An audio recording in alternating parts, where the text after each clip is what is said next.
The reception was at the Four Seasons Hotel. 200 guests, crystal chandeliers, an ocean view, a band that had played at presidential inaugurations. Everything perfect. But Brielle could feel it. That awareness, that tension. Trevor was still here, somewhere in this ballroom, watching. She was in the garden outside the ballroom, taking a moment to breathe, when she heard footsteps behind her. Brielle. His voice had not changed in 5 years. She turned slowly. Trevor stood 10 feet away, looking smaller than she remembered. Older, thinner. His tuxedo was rented. His shoes were scuffed. "You need to leave," Brielle said. Her voice was cold. "Right now. Please. Just 5 minutes. I need to explain what happened." "Explain what?" The anger came fast. "Explain how you sent me into a gas station and drove away.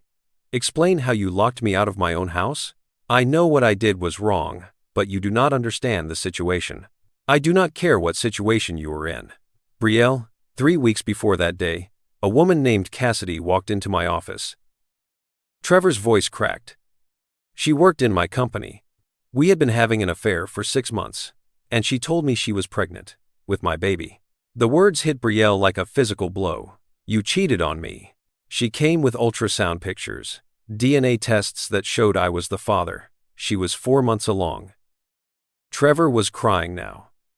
"And she gave me an ultimatum. Leave you and be with her and the baby, or she would tell you everything. File for child support. Make sure everyone knew what I did. So you just left us." I panicked. Cassidy was waiting in the car somewhere that day. That was her you saw in the passenger seat the day we met at the mall at night. I thought if I disappeared, I could start over. I could be with her and the baby, and I knew you could move on. Where is she now? "Cassidy is dead." Trevor's voice dropped to a whisper. "We moved to Alberta together. She was 7 months pregnant when there were complications. She went into labor early. The baby was breech. They did an emergency C-section, but the baby, our daughter, she died during delivery. She lived for about 10 minutes. Long enough for me to hold her. And then Cassidy started hemorrhaging. They could not stop the bleeding. She died 3 hours after our daughter was born." Despite everything, despite all her anger, Brielle felt something twist in her chest. "The baby died? So I left you for nothing. I destroyed our family. I abandoned my living daughter, all for a baby who died and a woman who died." Trevor looked at her desperately. "I want to be part of Sienna's life. She is my only daughter. I have rights. You have no rights." Vincent's voice came from behind them. He walked toward them with his attorney Bradford following. "You gave up those rights when you abandoned her." Bradford handed Vincent a folder. Vincent pulled out legal papers. Restraining order, custody protection documents, cease and desist. Brielle and Sienna are legally protected from any attempt you make to contact them or file for parental rights. Trevor stared. "You cannot do that. I am her biological father. California law is very clear about parental abandonment," Bradford said. "You abandoned your child for 5 years. No financial support, no contact. No judge will grant you custody or visitation." "Brielle, please." Trevor looked past Vincent. "I know I do not deserve it, but let me at least meet her. Let me tell her I am sorry." "You want to tell a 5-year-old that her daddy left because he was sleeping with another woman, that he chose a different baby over her?" Brielle stepped forward. "You made your choice at that gas station. You chose Cassidy and that baby over Sienna and me. Now they are gone, and you are alone, and you want to come back to what you threw away. But we do not want you. We do not need you." Trevor whispered, "I still love you." "No, you do not. You love the idea of not being alone. You love the fantasy of fixing your mistakes. But you do not love me, because if you loved me, you would have stayed." Brielle turned to Vincent and held his left arm and smiled at him. They both walked back into their reception, back to her new home, back to her daughter, back to the life she had built from the ashes of what Trevor destroyed. Behind her, Trevor stood alone in the garden, with papers in his hands and a life he had destroyed with his own choices. Brielle and Vincent went on their honeymoon to Bora Bora. 7 days of sun and ocean, and trying to forget that Trevor had shown up at their wedding. 7 days of pretending everything was perfect. But when they got back to Los Angeles and picked up Sienna from Brielle's parents, Trevor was waiting in their parking garage. "Brielle, please, just let me talk to you. Vincent moved immediately, putting himself between Trevor and his family. We have a restraining order. You need to leave. It has not been filed yet. I checked, which means I can still talk to her. Vincent, take Sienna upstairs, Brielle said quietly. She could see confusion forming in her daughter's eyes. When they were gone, Brielle turned to Trevor. You need to stop this. I just want to meet her, one time, just let me see her. No. Why are you being so cruel? Cruel? Brielle felt anger rising. You abandoned her at 5 months old. And now you want to confuse her? Hurt her? She does not even know who you are. But I am her real father. You are nothing to her. If you cared about what was best for Sienna, you would leave her alone. Trevor's face crumpled. Please do not take this from me too. You took it from yourself. But Trevor did not stop. Over the next 2 weeks, he was everywhere. He showed up at Sienna's kindergarten and tried to talk to her on the playground. The teachers called the police. Security escorted him away. He sent flowers to Brielle's office. The card said, I am sorry. Please forgive me. Let me see our daughter. He called from different numbers, left voicemails that ranged from apologetic to angry to desperate. He showed up at Gloria and Marcus's house when Sienna and Brielle visited. Gloria called the police, her voice shaking. He is not going to stop, Vincent said one night. They were in bed, Brielle staring at the ceiling. We need to file that restraining order officially. Make it permanent. I know. Brielle felt exhausted. I thought he would give up. Desperate people do not think rationally. Vincent kissed her forehead. Tomorrow we file the paperwork. If he violates it, he goes to jail. The breaking point came on a Tuesday afternoon. Brielle was at a coffee shop near her office when Trevor walked in. He looked worse, unshaven, dark circles under his eyes, clothes wrinkled.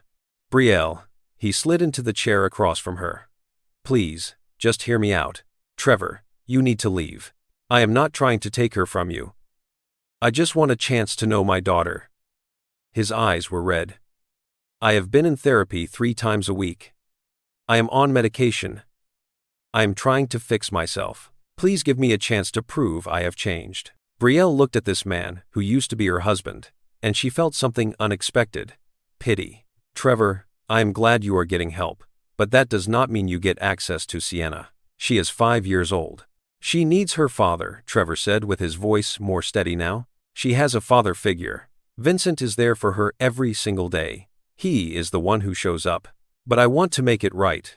You cannot make this right. Some things are too broken to fix. What you did to me and Sienna, that is permanent, Brielle said, looking straight into his eyes. So I just never get to see her? You made that choice at a gas station 5 years ago. Now you have to live with it. That afternoon, Brielle and Vincent went to the courthouse with Bradford. They filed for a permanent restraining order. 5 years, 500 feet minimum distance, no contact of any kind. The hearing was set for 2 weeks out. He will probably show up and contest it, Bradford warned. Be prepared for him to make his case to the judge. Let him try, Vincent said. His arm was around Brielle's waist. Protective. We have documentation of every time he violated the temporary order. Every phone call, every showing up uninvited. The judge will see a pattern of obsessive behavior. Brielle nodded. But part of her felt guilty, like maybe she was being too harsh. Maybe everyone deserved a second chance. Then she thought about Sienna. About her sweet, happy daughter who had never known the pain of abandonment. Who called Vincent, Papa, now, and felt safe and loved and secure. Some people did not deserve second chances. Some mistakes were too big to forgive. The night before the restraining order hearing, Brielle could not sleep. She kept thinking about Trevor's face in that coffee shop, the desperation, the pain. She got out of bed and went to the living room. Found Vincent already there, working on his laptop. Could not sleep either, he asked. I keep thinking about him, about what he lost. He lost it because of his own choices. I know, but what if Sienna grows up and blames me? What if she asks why I kept her father away? Vincent closed his laptop and pulled Brielle onto the couch next to him. Then you will tell her the truth, that her biological father abandoned her. That he left her at a gas station in the desert. That he disappeared for 5 years.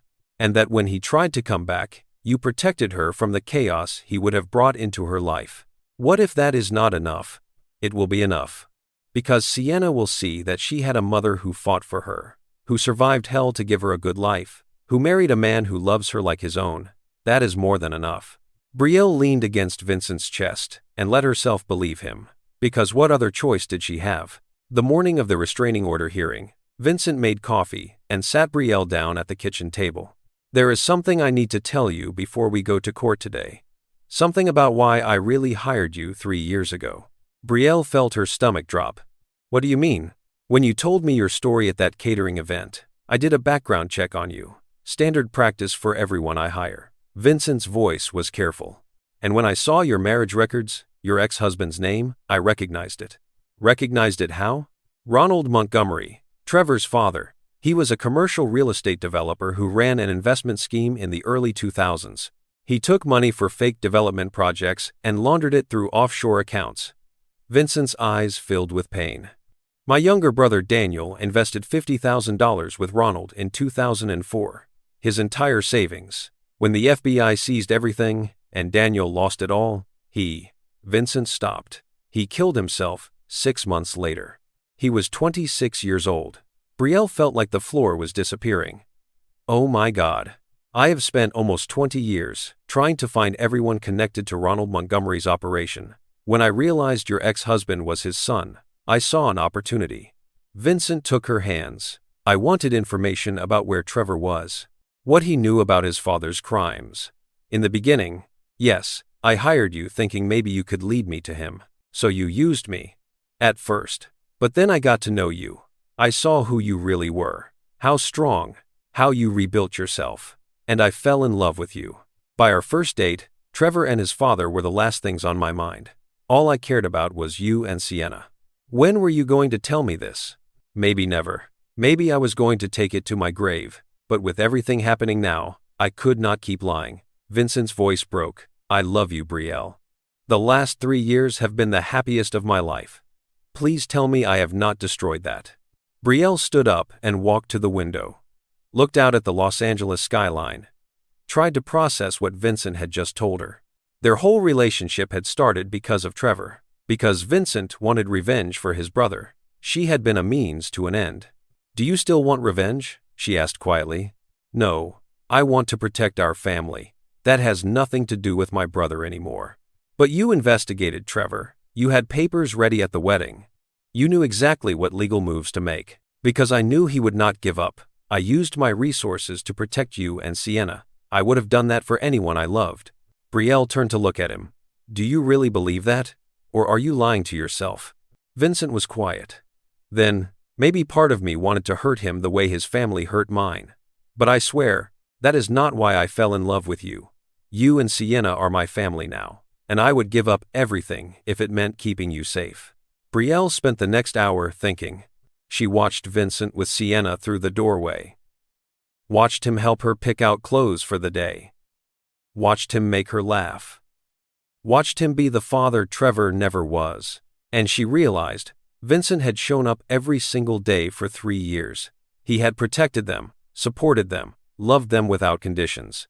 Yes, their relationship started with complicated motivations, but it had grown into something real. I believe you love me, Brielle said finally. But I need you to promise. No more secrets. We deal with things together. That is what marriage means. I promise. No more secrets. They held each other as the morning sun came through the windows. This was not perfect, but it was real. And real was enough. At the courthouse, Brielle, Vincent, and Bradford sat together in the waiting area outside the courtroom. Trevor was there too, across the room with a public defender. He looked small and defeated. When their case was called, they walked into the courtroom. The judge was a woman in her 50s, who looked at the paperwork with a serious expression. Mr. Montgomery, you are contesting this restraining order. Trevor stood. No, Your Honor. I am not contesting it. The judge looked surprised. You understand this is a 5-year order? You will not be allowed to have contact with Miss Harrington or her daughter for any reason? I understand. Trevor's voice was quiet. I also want to say something, if the court allows. The judge nodded. Trevor turned to look at Brielle.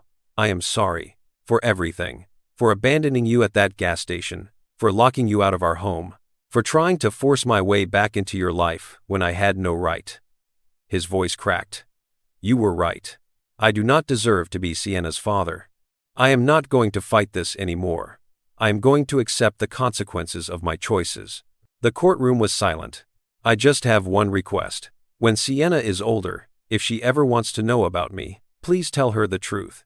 Tell her I made terrible mistakes. But also tell her that I am sorry, that I thought about her every day. That the biggest regret of my life is not being the father she deserved." Brielle felt tears running down her face. "The court finds the testimony compelling," the judge said. "The permanent restraining order is granted. Mr. Montgomery, you are ordered to stay at least 500 feet away from Miss Harrington and her daughter at all times. Do you understand?" "I understand, Your Honor." Trevor walked out without looking back. And Brielle felt something she had not felt in 5 years: closure. 6 months after the court hearing, life settled into a new normal. Trevor stayed away. The restraining order held. There were no more phone calls. No more showing up uninvited. He was gone from their lives as completely as if he had never existed. Brielle threw herself into her work at Harrington Global. She planned a tech conference in Las Vegas that brought in $50 million in new investments. She coordinated a charity gala that raised $2 million for mental health services.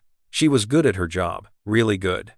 And Vincent made sure everyone knew it. "You are the best hire I ever made," he told her one night over dinner, even knowing how it started. Especially knowing how it started. Because it means we both chose to turn something complicated into something beautiful. Sienna turned 6 in February. They threw her a birthday party at their penthouse. 20 kids from her kindergarten class. A bouncy castle. A magician. Too much cake. Sienna blew out her candles and made a wish and smiled so big it hurt Brielle's heart to look at. This was what happiness looked like. Not perfect, but real and solid and worth everything they had gone through to get here. One Saturday morning in March, Vincent called Brielle and Sienna into the living room. He had that look on his face, the one that meant he was planning something. "I have some news. Good news," he smiled. "I set up a trust fund for Sienna. $5 million. Available when she turns 18 for college or whatever she wants." Brielle's eyes went wide. "Vincent, that is too much." "It is not too much. She is my daughter now, in every way that matters. I want to make sure she never has to worry about money or struggle the way we did." "Papa, what is a trust fund?" Sienna asked. "It means when you grow up, you will have money for college, or to start a business, or to do whatever makes you happy." Vincent knelt down to her level. "And I also have another question for you. How would you feel if I adopted you officially? So you would be Sienna Harrington, and I would be your dad for real, not just Papa anymore." Sienna's face lit up. "Really? You want to be my real dad? More than anything in the world?" "Yes, yes. Can we do it right now?" Vincent laughed and pulled her into a hug. Brielle watched them and felt tears streaming down her face. Happy tears, grateful tears. "We have to do some paperwork first," Vincent said. "But yes, we are going to make it official." 3 months later, they stood in a courtroom. A different courtroom. A warmer one. The judge was kind and smiled when she saw Sienna in her purple dress holding both her parents' hands. "We are here for the adoption petition of Sienna Marie Montgomery by Vincent Alexander Harrington. Mr. Harrington, do you understand that by adopting Sienna, you will assume all legal rights and responsibilities of parenthood?" "I do, Your Honor. It would be the greatest honor of my life." "And Sienna, do you understand that Mr. Harrington wants to be your legal father?" Sienna nodded seriously. "Yes, Your Honor. I already call him Papa." This just makes it real. The whole courtroom laughed. "Then I see no reason to delay. The adoption is granted. Congratulations to the Harrington family." Vincent picked up Sienna and spun her around. Brielle wrapped her arms around both of them. They were a family. Legal, official, and forever. Afterward, they went to Brielle's parents' house for a celebration. Gloria made all of Sienna's favorite foods. Marcus hung a banner. Gemma came down from Portland. Friends from Vincent's work showed up. It was loud, chaotic, and perfect. A week after the adoption, a letter arrived. Postmarked from Seattle. Return address just said, T.M. Brielle stared at it for a long time before opening it. Dear Brielle, I hope this letter finds you well. I know I am not supposed to contact you, but I wanted to send one final message. I promise, this will be the last time you hear from me. I moved to Seattle 6 months ago. I work for a nonprofit that helps people transitioning out of difficult situations. It does not pay much, but it feels good to help others. I have been in therapy for over a year, really doing the work, understanding why I made the choices I made, learning to forgive myself while accepting that some things cannot be fixed. I want you to know that I think about Sienna every day. I wonder what she looks like, what makes her laugh, but I understand that wondering is all I get. She has a father now, a real father who shows up, and I am grateful for that. I hope you have a beautiful life, Brielle. You deserve every good thing this world has to offer. With love and regret, Trevor. Brielle read it twice, then folded it carefully and put it in a box in the back of her closet. Someday, if Sienna asked, she would show her. Let her daughter decide what to feel about the man who gave her life but did not stay to be her father. But for now, it was just paper. Just words. Just one more piece of a past that no longer had power. That night, Brielle found Vincent in Sienna's room. He was reading her a bedtime story, doing different voices for all the characters. Sienna was giggling, fighting sleep. One more chapter, Dad, please? Okay, one more, but then sleep. Brielle watched from the doorway. This was her family, not the one she had planned. Not the one she thought she wanted when she was 29 and pregnant and hopeful. This was better. Because this family was built on truth, on showing up, on choosing each other every single day. When Vincent finished the chapter and Sienna finally fell asleep, he found Brielle still standing in the doorway. You okay? He whispered. Better than okay. I am happy. They walked to their bedroom hand in hand, and Brielle realized she had survived. She had rebuilt. She had found love again. The past still hurt sometimes. Probably always would, but it did not define her anymore. She had taken that pain and turned it into something beautiful, and that was the best revenge of all. 1 year after the adoption, Brielle stood in the ballroom of the Beverly Hilton overseeing a charity gala for Harrington Global, 700 guests, a live orchestra, a silent auction with items worth over $5 million. It was the biggest event she had ever coordinated, and everything was perfect. Vincent found her backstage, reviewing the program one final time. You need to stop working and enjoy the party, he said, wrapping his arms around her from behind. Everything is flawless. You are flawless. Come dance with your husband. Brielle smiled and turned in his arms. Just making sure. Your team has it handled. I want to dance with my wife. They walked onto the ballroom floor. The orchestra was playing something soft and romantic. Vincent pulled her close, and they swayed together, surrounded by hundreds of people, but feeling like they were alone. Do you remember 3 years ago? Vincent asked. When you spilled wine on my shirt at that party? How could I forget? You gave me my life back that night. No. You gave yourself your life back. I just recognized what was already there. He kissed her forehead. You are the strongest person I know. We are the strongest, Brielle corrected. Together. Sienna was 7 now, 1st grade, reading at a 3rd grade level, obsessed with science experiments and animals, and asking questions about everything. She had Vincent's curiosity and Brielle's determination, and her own unique spark that made everyone who met her smile. She called Vincent Dad now. Not Papa. Just Dad.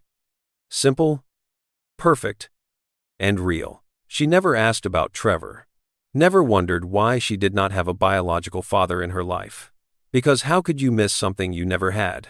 How could you feel the absence of someone who left before you could remember? One night at dinner, Sienna said, Emma at school says her dad does not live with her anymore. She sees him on weekends.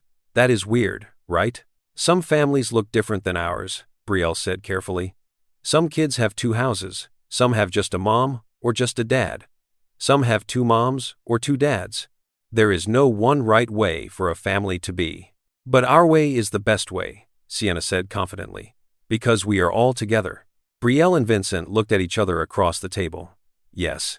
On the 6th anniversary of the gas station, the 3rd of August 2024, Brielle woke up early and sat on the balcony with her coffee, watching the sun rise over Los Angeles. 6 years ago, she had stood in that Texaco parking lot and thought her life was over. She had sat in a motel room and cried until she could not breathe. She had worked 3 jobs, missed her daughter's milestones, and wondered if she would ever feel whole again. And now, here she was, married to a man who loved her without conditions, mother to a daughter who felt safe, secure, and happy, director of corporate events for a company that valued her skills, living in a penthouse with an ocean view, wearing clothes that fit and eating food that was not from the clearance rack and sleeping through the night without worrying about how she would pay rent. She had survived, more than survived. She had thrived. The sliding door opened, and Vincent came out with his own coffee. He sat next to her, and they watched the sunrise together in comfortable silence. "You know what today is?" Brielle asked. "I know. 6 years. 6 years since the worst day of your life." Vincent took her hand. "And look at where you are now." "Where we are now," she corrected. They sat there as the sky turned from pink to orange to blue, and Brielle felt something she never thought she would feel again: peace. 3 months later, Brielle was at a coffee shop in Santa Monica when she saw him. Just for a second, a man walking past the window who looked like Trevor. Her heart jumped. Her hands started shaking. Even after all this time, the sight of him or someone who looked like him could still trigger that panic. But then the man turned, and she saw his face clearly. Not Trevor. Just someone with similar build and hair color. Brielle took a deep breath and steadied herself. Trevor was in Seattle, living his life, staying away, honoring the restraining order. He was not coming back. And even if he did, even if he showed up tomorrow, she would handle it, because she was not the broken woman from the gas station anymore.